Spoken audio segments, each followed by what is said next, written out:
बरगद के नीचे वह श्रीहरि की कथाओं के प्रसंग कहता है। वहां अनेकों पक्षी आते और कथा सुनते हैं। वह विचित्र रामचरित्र को अनेकों प्रकार से प्रेम सहित आदर पूर्वक गान करता है। सब निर्मल बुद्धि वाले हंस जो सदा उस तालाब पर बसते हैं उसे सुनते हैं। जब मैंने वहां जाकर यह कौतिक दृश्य देखा तब मेरे हृदय में विशेष आनंद उत्पन्न हुआ। तब मैंने हंस का शरीर धारण कर कुछ समय वहां निवास किया और श्री रघुनाथ जी के गुणों को आदर सहित सुनकर फिर कैलाश को लौट आया।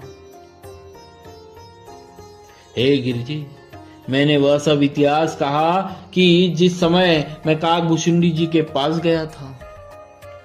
अब वह कथा सुनो जिस कारण से पक्षी कुल के ध्वजा गरुड़ जी उस काक के पास गए थे। जब श्री रघुनाथ जी ने ऐसी रणलीला की जिस लीला का स्मरण करने से मुझे लज्जा होती है। मेघनाद के हाथों अपने को बंधा लिया। तब नारद मुनि ने गरुड़ को भेजा। सर्पों के भक्षक गरुड़ जी बंधन काट कर गए। तब उनके हृदय में बड़ा भारी विषाद उत्पन्न हुआ। प्रभु के बंधन को स्मरण करके सर्पों के शत्रु गरुड़ जी बहुत प्रकार से विचार करने लगे। जो व्यापक विकार रहित वाणी के पति और माया मोह से परे ब्रह्म परमेश्वर है। मैंने सुना था कि जगत में उन्हीं का अवतार है, पर मैंने उस अवतार का प्रभाव कुछ भी नहीं देखा। जिसका नाम जप कर मनुष्य संसार के बंधन से छूट जाते हैं, उन्हीं राम को एक तुच्छ राक्षस ने नागपाश से बांध लिया। गरुड़ जी ने अनेकों प्रकार से अपने मन को समझाया, पर उन्हें ज्ञान नहीं हुआ। हृदय में भ्रम और भी अधिक छा गया। संदेह जनित दुख से दुखी होकर मन में कुतर्क बढ़ाकर वे तुम्हारी ही बाती मोहवश हो गए। व्याकुल होकर वे देवर्षि नारद जी के पास गए और मन में जो संदेह था वह उनसे कहा। उसे सुनकर नारद को अत्यंत दया आई।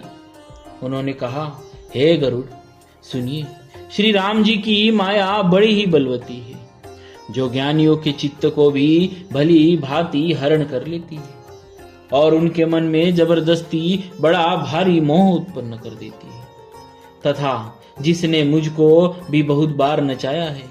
हे पक्षीराज, वही माया आपको भी व्याप गई है। हे गरुड़, आपके हृदय में बड़ा भारी मोह उत्पन्न हो गया है। यह मेरे समझाने से तुरंत नहीं मिटेगा। अतः हे पक्षीराज, आप ब्रह्मा जी के पास जाइए और वहां जिस काम के लिए आदेश मिले वही कीजिएगा। ऐसा कहकर परम सुजान देवर्षि नारद जी श्री राम जी का गुणगान करते हुए और बारंबार श्रीहरि की माया का बल वर्णन करते हुए चले। तब पक्षीराज गरुड़ ब्रह्मा जी के पास गए और अपना संदेह उन्हें कह सुनाया। उसे सुनकर ब्रह्मा जी ने श्री रामचंद्र जी को सिर नवाया और उनके प्रताप को समझकर उनके अत्यंत प्रेम छा गया। ब्रह्मा जी मन में विचार करने लगे कि कवि, कोविद और ज्ञानी सभी माया के वश है। भगवान की माया का प्रभाव असीम है, जिसने मुझ तक को अनेकों बार नचाया है। यह सारा चराचर जगत तो मेरा रचा हुआ है।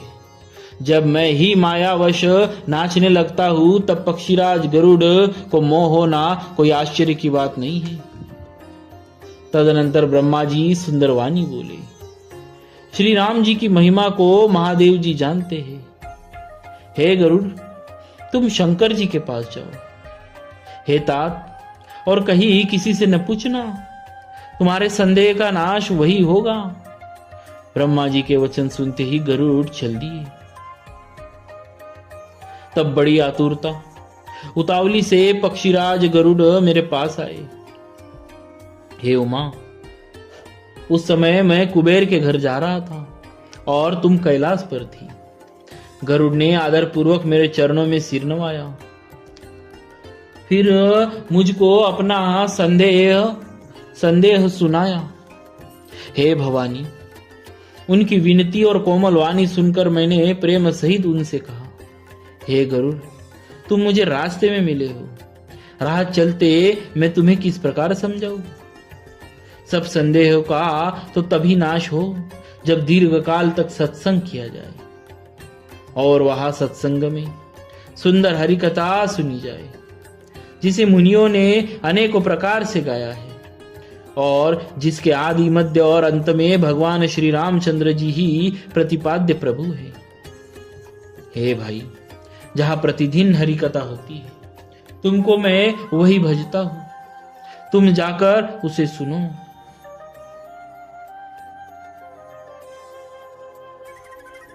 जहां प्रतिदिन हरि कथा होती है, तुमको मैं वही भेजता हूं, तुम जाकर उसे सुनो। उसे सुनते ही तुम्हारा सब संदेह दूर हो जाएगा और तुम्हें श्री राम जी के चरणों में अत्यंत प्रेम होगा।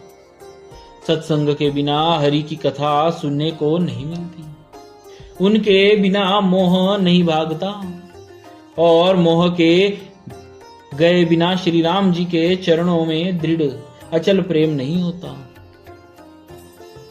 बिना प्रेम के केवल योग तप और ज्ञान वैराग्य आदि के करने से श्री रघुनाथ जी नहीं मिलते। अतएव तुम सत्संग के लिए वहां जाओ जहां उत्तर दिशा में एक सुंदर नील पर्वत है। वहां परम सुशील काकभूषिंडी जी रहते हैं।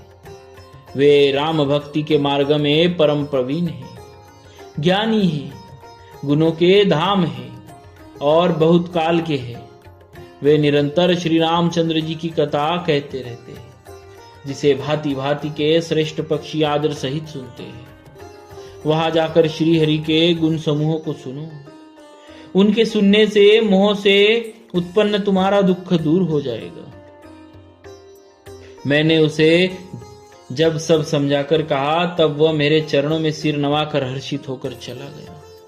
हे उमा, मैंने उसको इसीलिए नहीं समझाया कि मैं रघुनाथ जी की कृपा से उसका मर्म भेद पा गया था। उसने कभी अपमान किया होगा, उसने कभी अभिमान किया होगा, जिसको कृपा निधान श्री राम जी नष्ट करना चाहते। फिर कुछ इस कारण भी मैंने उसको अपने पास नहीं रखा कि पक्षी की ही बोली समझते हैं। हे भवानी, प्रभु की माया बड़ी ही बलवती है। ऐसा कौन ज्ञानी है जिसे वह न मोह ले, जो ज्ञानियों में और भक्तों में शिरोमणि है एवं त्रिभुवनपति भगवान के वाहन है। उन गरुड़ को भी माया ने मोह लिया, फिर भी नीच मनुष्य मूर्खतावश घमंड किया करते हैं। बोलिए श्री सीताराम जी महाराज की जय। भक्तवत्सल भगवान की जय।